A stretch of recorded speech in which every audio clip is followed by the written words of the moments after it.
La création de cartes. J'ai eu beaucoup de mal avec ça. Quand j'ai commencé l'écriture de la première version du premier tome de La Semeuse de Vent, j'ai mis beaucoup de temps avant d'essayer de dessiner la carte de mon univers. Pourquoi? Pour deux raisons principalement. La première, l'univers de La Semeuse de Vent s'appelle les 4 archipels et comme son nom l'indique, c'est un univers constitué de plusieurs îles flottantes. Donc il y a beaucoup d'îles à dessiner, beaucoup de territoires à représenter et j'avais un peu la flemme, pour être honnête, de représenter toutes ces îles. Et la deuxième raison, c'est que je ne savais juste pas par où commencer. Je ne connaissais pas bien les outils en ligne pour la création de cartes et je ne savais juste pas par où commencer pour dessiner une carte littéralement à partir de rien. Ok, ce n'était pas la première fois que j'avais à dessiner une carte pour un univers de fantasy parce que j'écris depuis longtemps et j'ai créé d'autres univers avant de créer celui de La Semeuse de Vent.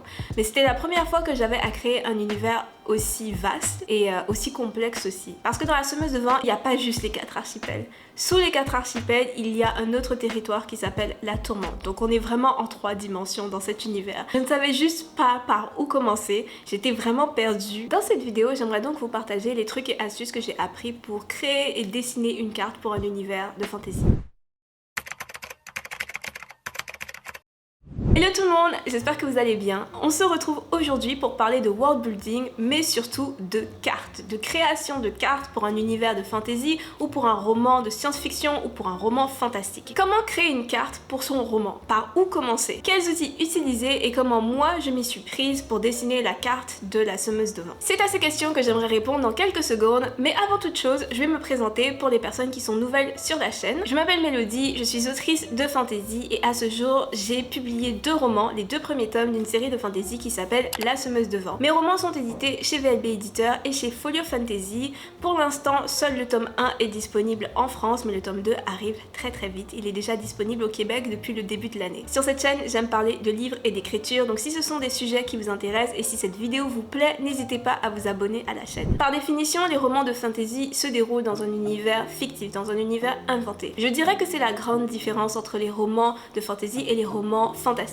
Généralement, les romans fantastiques prennent place complètement ou en partie dans notre monde et il y a quelque chose de surnaturel, de fantastique qui apparaît dans ce monde, qui intervient subitement dans ce monde. Par exemple, Harry Potter, c'est un roman fantastique. Les personnages vivent dans notre monde, mais ils se rendent dans des endroits qui n'existent pas, dans un univers fantastique. Alors qu'en fantasy, l'histoire se passe généralement dans un univers complètement inventé. Donc par exemple, le Trône de Fer ou encore le Seigneur des Anneaux qui se passe aussi dans un univers complètement fictif. Donc c'est là, je dirais, la grande différence entre ces deux genres littéraires. Tout ça pour dire que la majorité des romans de fantasy ont tendance à se passer dans des univers complètement inventés. Donc dans la plupart des romans de fantasy, quand on va ouvrir le livre, on va avoir une carte au début du livre, histoire qu'on puisse s'y retrouver dans cet univers inventé. Mais il n'y a pas toujours de carte. Par exemple, dans La Semeuse de Vent, il n'y a pas de carte au début du livre.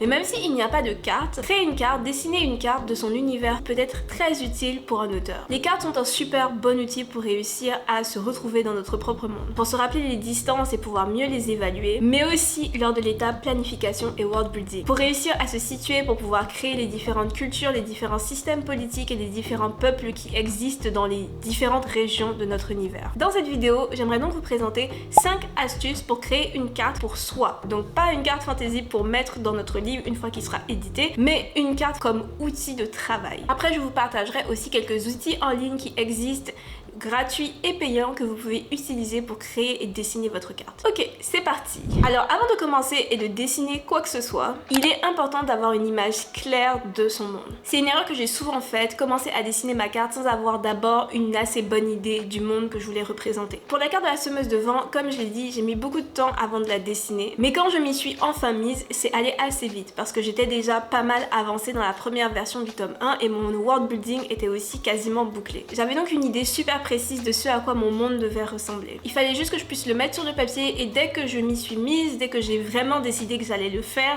c'est allé très vite et ça a été assez facile. J'ai fait une première version à la main, puis j'ai mis cette première version au propre, toujours à la main, et enfin j'ai redessiné la carte en ligne grâce à un logiciel pour dessiner des cartes pour des univers fantasy et il y a eu très peu de modifications d'une version à l'autre. Mon premier conseil est donc de prendre le temps de bien réfléchir à l'univers que vous avez envie de créer, à l'univers dans lequel votre histoire va se passer. La carte peut beaucoup aider durant la phase planification et world building, mais je pense qu'on obtient une meilleure carte lorsqu'on fait un petit peu de world building avant de dessiner la carte. Je vous conseille d'avoir déjà une idée du nombre de régions qui vont être importantes dans votre histoire, une idée des villes importantes dans votre histoire et des pays qui vont être pertinents dans votre roman avant de commencer à dessiner votre carte. Je sais qu'il y a des gens qui préfèrent dessiner leur carte et après commencer à travailler sur leur intrigue et sur le reste du world building. Je sais que pour certaines personnes, la carte est le point de départ. Perso, ce n'est pas du tout comme ça que je travaille, donc je ne peux pas vous conseiller de faire ça puisque je sais pas trop comment ça fonctionne quand on le fait de cette manière. Mais si ma manière de faire ne fonctionne pas pour vous, n'hésitez pas à tester d'autres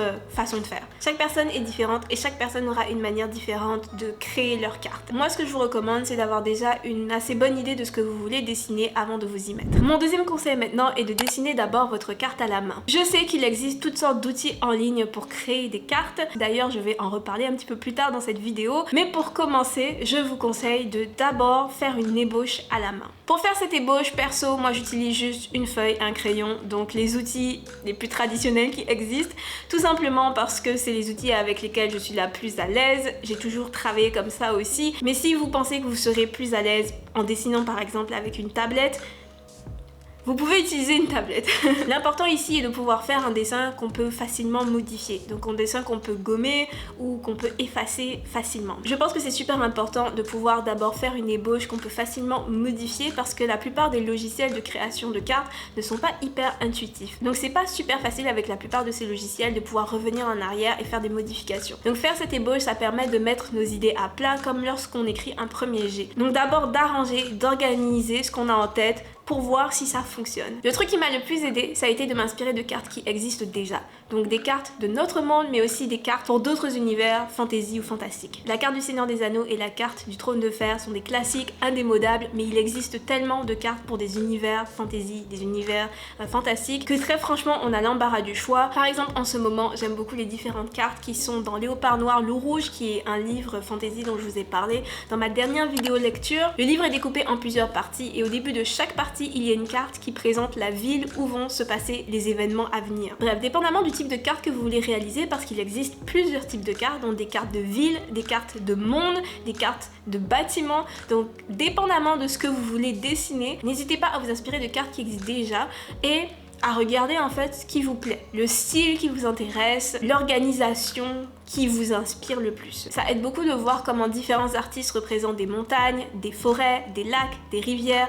Ça peut beaucoup inspirer de regarder ce genre de choses. Maintenant, voici quelques trucs à garder à l'esprit pendant que vous dessinez votre carte. Donc pendant que vous êtes en train de faire l'ébauche de votre carte à la main. Première chose, les rivières naissent généralement dans les montagnes et descendre vers la mer. Je sais que c'est quelque chose qui semble tout à fait logique. Je sais que la plupart d'entre nous, on a appris ça quand on était très jeune à l'école. Mais souvent, quand on est en train de dessiner la carte, quand on a la tête dedans, on va oublier ce genre de choses qui est finalement très logique et très évident sans même nous en rendre compte. Donc ça, un petit truc à garder à l'esprit. Aussi, si une rivière ne rejoint pas directement la mer, généralement, elle va se jeter dans un fleuve qui, lui, va rejoindre la mer. Deuxième chose à garder à l'esprit, surtout si votre histoire se déroule dans un univers d'inspiration médiévale ou du moins si dans votre univers la technologie est beaucoup moins avancée que dans notre monde. La plupart du temps, les grandes villes, en tout cas les villes de grande importance, de grande influence, sont situées proches de l'eau, proches de la mer ou proches d'un fleuve. Avoir un accès vers la mer, surtout si on a tendance à faire beaucoup d'échanges commerciaux avec les autres pays, c'est très important. Il suffit de regarder la plupart des grandes villes qui sont dans notre monde, surtout celles qui sont très anciennes, la plupart se trouvent près d'un point d'eau. Parce que même en dehors des échanges commerciaux,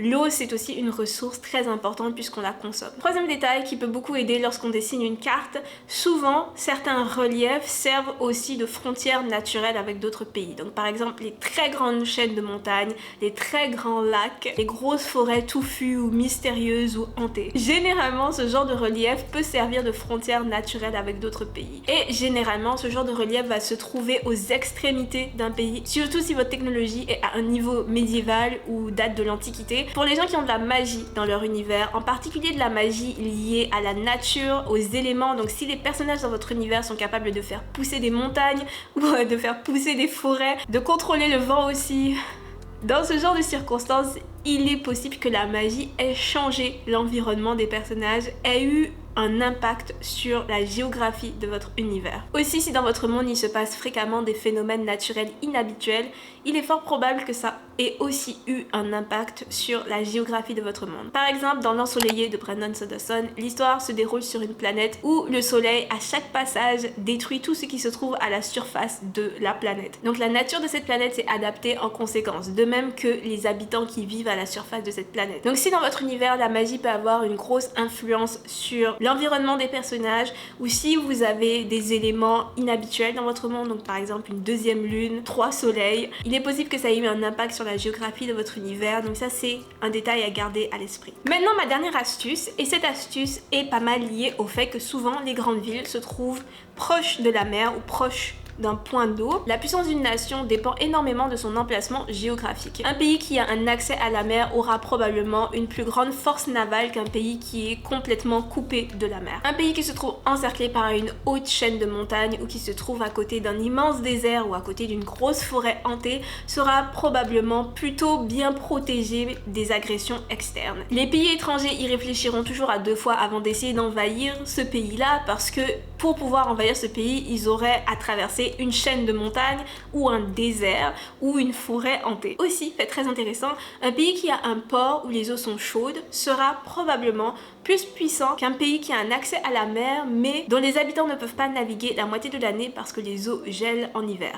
À nouveau, surtout si votre histoire se passe dans un univers d'inspiration médiévale ou dans un univers dont la technologie rappelle un petit peu l'Antiquité. C'est d'ailleurs en partie pour cette raison qu'il y a eu tant de nations puissantes au bord de la Méditerranée durant l'Antiquité. Bon, avec tout ça, je pense que ce sera un petit peu plus facile de dessiner votre carte. Moi, je commence toujours par dessiner les territoires, puis ensuite je nomme les océans, ensuite je m'occupe des frontières des différents pays et après je fais les montagnes, les forêts, les lacs et les rivières. Une fois que vous avez terminé votre ébauche, vous pouvez la mettre au propre à la main ou alors vous pouvez faire comme moi et utiliser un logiciel en ligne de création de cartes pour pouvoir la mettre au propre. Il existe plusieurs logiciels, plusieurs applications qui permettent de créer des cartes pour des univers de fantasy. Certains sont payants, d'autres sont gratuits. Personnellement, j'en ai pas utilisé tant que ça, mais je vais quand même vous partager ceux que je connais. Celui que j'utilise généralement, c'est Incarnate. Tout simplement parce que c'est le premier que j'ai découvert et c'est celui que je connais le mieux. Il y a une version pro qui coûte environ 25$ US par an, mais il y a aussi une version gratuite qui fonctionne aussi très bien. Elle est un petit peu limitée, mais si votre but c'est uniquement de créer une carte pour vous, donc comme un outil de travail,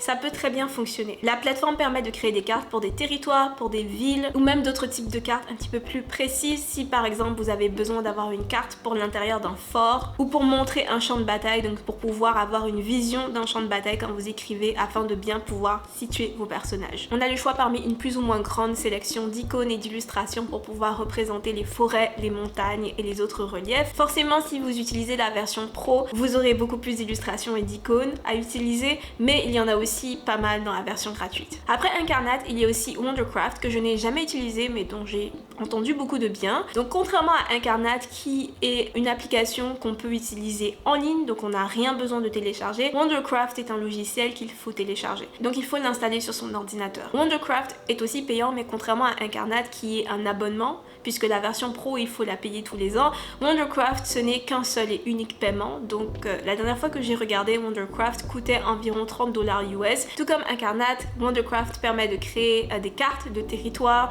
des cartes de villes, des cartes de régions, etc. Le logiciel a aussi sa petite banque d'icônes et d'images qu'on peut utiliser pour représenter les reliefs de notre univers. Maintenant, si vous recherchez des logiciels pour faire plus spécifiquement des plans d'intérieur, donc pour pouvoir représenter une pièce ou une maison ou quelque chose comme ça, il y a Map Editor 2 qui est complètement gratuit. Alors je n'ai jamais encore utilisé Map Editor 2, mais pour un prochain projet, je pense que je vais m'en servir. Ce logiciel-là, comme je l'ai dit, est complètement gratuit. Il y a une version en ligne, donc on peut l'utiliser directement dans son navigateur comme Incarnate, et il y a aussi une version à télécharger, donc on peut aussi installer le logiciel sur son ordinateur. À la base, d'après ce que je comprends, ce logiciel a été créé pour pouvoir créer des plans d'intérieur pour les jeux RPG, mais je pense que ça fonctionne aussi super bien pour faire des des plans pour des romans. Vraiment, il existe une liste infinie d'outils en ligne pour pouvoir créer des cartes. Il y a même certains logiciels et certaines applications qui vous permettent de générer des cartes complètes. Ça par contre je recommande un petit peu moins parce que comme je l'ai dit au début de la vidéo, moi je suis de l'école que l'histoire doit dépendre du world building et que le world building doit dépendre de l'histoire. Donc je pense que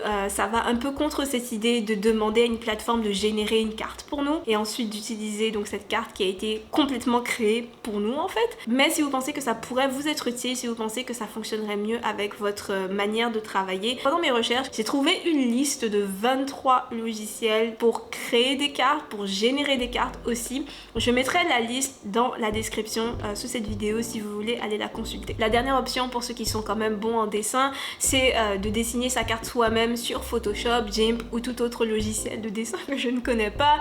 Perso, j'ai tenté mais c'était un petit peu trop difficile pour moi. Mais si vous pensez que vous pourriez y arriver sans problème, c'est aussi une très bonne option. Voilà, c'est la fin de cette vidéo. Comme d'habitude, j'espère qu'elle vous aura plu, j'espère qu'elle vous aura aidé. Si vous avez d'autres astuces pour créer des cartes pour des univers de fantasy ou si vous connaissez d'autres applications pour pouvoir créer des cartes, s'il y en a que vous aimez beaucoup, n'hésitez pas à le dire dans l'espace commentaire. Une carte est un outil vraiment hyper utile, voire même je dirais qu'en ce qui concerne la SFF, c'est parfois essentiel d'avoir une carte pour pouvoir bien faire son world building, pour pouvoir avoir une idée finalement de ce dont on est en train de parler. Donc j'espère vraiment que cette vidéo pourra vous aider dans cet aspect-là du world building et de l'écriture. Merci d'avoir regardé cette vidéo jusqu'ici. Si elle vous a plu, n'hésitez pas à la liker et on se retrouve très vite. Portez-vous bien tout le monde et à bientôt. Bye!